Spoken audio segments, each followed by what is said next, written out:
Today we're talking about the biggest regrets and mistakes that people make when buying a new laptop. The things where you look back 5 months or 2 years from now and go, man, I really wish I had upgraded that more, or I wish I didn't spend extra money on this thing, or I wish I bought this instead. My hope is by telling you these things, you'll be able to make the perfect purchasing decision for your next MacBook. I've seen these regrets firsthand because at our company Upgraded, we've helped thousands of people buy a new MacBook, and we talked to customers. Literally last week, I was on multiple calls doing that. We also help dozens of people with support every day. So we have a lot of data on what people wish they'd done differently the first time. So I'll tell you all these and hopefully make you a smarter purchaser. The one caveat is we're going to focus specifically on MacBooks since that's my area of expertise. A lot of this will apply to laptops generally, like Windows as well, but not all of it, so just keep that in mind. With that, let's jump in. The first and most common regret that I see is not buying enough storage. And people do this because you can save money by not upgrading storage, and you think, well, I don't use that many big files, so I don't need that much storage, right? The thing is, even if you aren't dealing with a ton of large files, over time your computer is going to eat up that storage anyway to store internal data and applications. Plus, if something changes down the line and you want to get into video editing or photo editing or something like that, all of a sudden now you need a lot more storage and you're not prepared for it. And you can't change this later, so oftentimes upgrading right at the start helps save you from having to buy a new laptop down the line earlier than you otherwise would have. Now, I said you can't upgrade this later. That's not entirely true. You can technically do it by getting an external hard drive. But for most people, this becomes kind of a hassle and a little bit annoying, especially if you're using it every single day for your normal files. I'd recommend it if you have certain projects that are much bigger, say you're a video editor, photo editor, music producer, things like that. I use one for video editing, but you want to have enough storage on your main laptop that you can just run off of there for most things. Number 2 is not enough RAM. RAM allows you to handle multiple programs and tasks at once, like if you're one of those people who has 40 tabs open at a time. If you don't want your computer freezing all the time or lagging or having to force quit applications and then restart them, having enough RAM is important. But to help you decide, I'm going to throw up some common scenarios in which more RAM matters. If you match some or most of these, you should think about upgrading your RAM. But if not, you're probably okay with the base amount. As we'll talk about later, you don't want to be overspending on things that you won't actually use. So pause the video if you want to read through these and see if you see yourself in them. And let's think about it this way. Suppose over 3 years, you're going to spend 3 minutes every single day just waiting for things to load.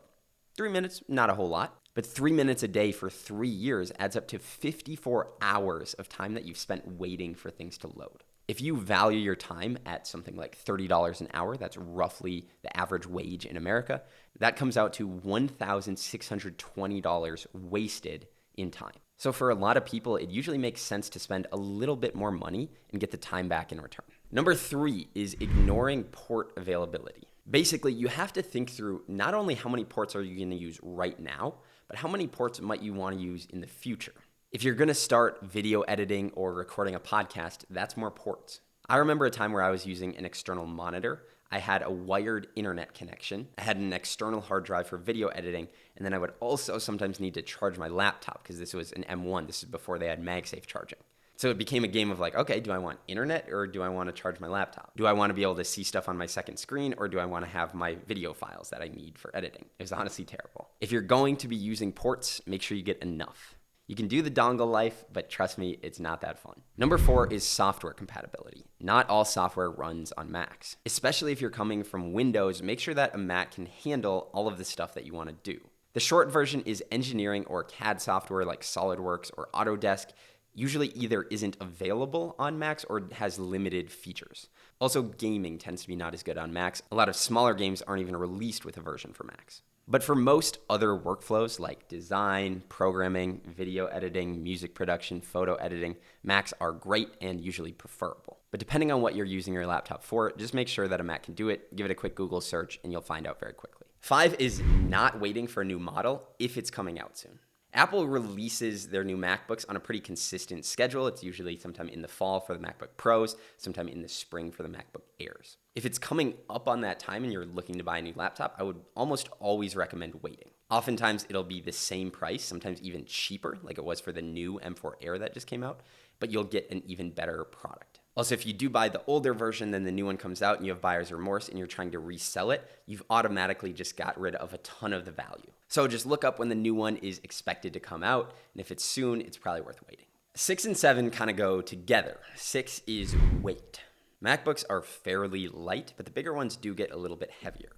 So if you're someone who's carrying it around all the time, maybe you're a college student, you should think about that if you don't like carrying heavy things. And then 7 is choosing the wrong screen size. Again, this is closely related to weight, but sometimes people look back a year later and say that they wish they'd got either a smaller screen because they didn't really need the extra space, or they wish they'd gotten a bigger one because they feel like this small one is too small. There are really 3 considerations here, 3 questions to ask yourself. The first is, how often do you lug it around? Second is, how much weight can you handle? And then the third is, will you use an external monitor? Personally, I found that my Goldilocks zone is the smaller screen. So this is a 14-inch MacBook Pro versus the 16-inch, but then with an external monitor. So when you're at home, you have the external monitor. It's great, tons of space. But then when you're on the go, it's a little bit lighter, a little bit more portable. It's super easy.